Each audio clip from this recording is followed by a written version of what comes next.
Recent గా release చేసిన Epstein files లో 3 మిలియన్ ప్లస్ పేజెస్ ని రిలీజ్ చేశారు. అందులో 2000 వీడియోస్ ఇంకా థౌజండ్స్ ఆఫ్ ఫొటోస్ ఉన్నాయి. ఆ వీడియోస్ ఇంకా ఫొటోస్ లో ఉన్నది ఏంటంటే చిన్న చిన్న ఆడపిల్లల్ని సెక్షువల్ అబ్యూస్ చేసి నరకం చూపించడం. అది చేసింది పెద్ద పెద్ద celebrities, public figures, business mans. వీళ్ళందరినీ ఒక చోటకి చేర్చి ఈ నీచమైన పనులు చేయించింది జెఫ్రీ ఎప్స్టీన్. ఒక సాధారణమైన మిడిల్ క్లాస్ ఫ్యామిలీ నుండి వచ్చి ఎటువంటి డిగ్రీ లేకుండా మ్యాథ్స్ టీచర్ అయ్యి తర్వాత స్టాక్స్ ఇంకా ఫైనాన్స్ మేనేజ్మెంట్ అంటూ ఎదిగి పెద్ద పెద్ద వాళ్ళ కాంటాక్ట్స్ తీసుకుని ఫ్రెండ్షిప్ చేసే రేంజ్ కి వెళ్ళాడు. తర్వాత వీడు చేసిన చెత్త పని ఏంటంటే ఒక ప్రైవేట్ ఐలాండ్ తీసుకుని ఈ సెలబ్రిటీస్ ఇంకా ఈ బిజినెస్ మ్యాన్స్ ఎవరైతే ఉన్నారో వాళ్ళ డార్క్ ఫ్యాంటసీస్ ని ఫుల్ఫిల్ చేయడానికి ఈ చిన్న చిన్న పేద పిల్లల్ని ఈ ఐలాండ్ కి తీసుకొచ్చి వీళ్ళకి సప్లై చేసేవాడు. ప్రెసెంట్ ఈ జెఫ్రీ ఎప్స్టీన్ బ్రతికిలేడు.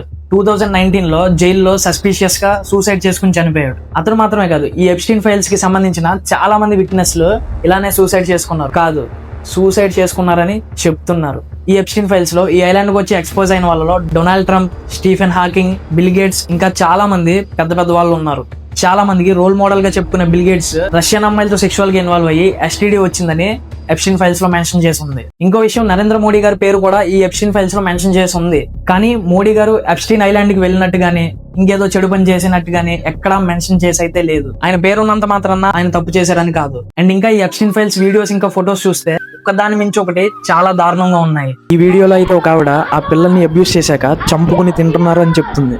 బయటికి పెద్ద మనుషులు అంటూ చెప్పుకుంటూ ఇంత నీచమైన పనులు చేయడానికి వీళ్ళకి రైట్స్ ఎవరు ఇస్తున్నారు? అంటే డబ్బు, పవర్ ఉంటే ఏదైనా చేయొచ్చు అని వీళ్ళ ఉద్దేశం. దీని మీద మీ రియాక్షన్ ఏంటో కామెంట్ చేయండి. ఇలాంటి కంటెంట్ కోసం తప్పకుండా ఫాలో చేయండి.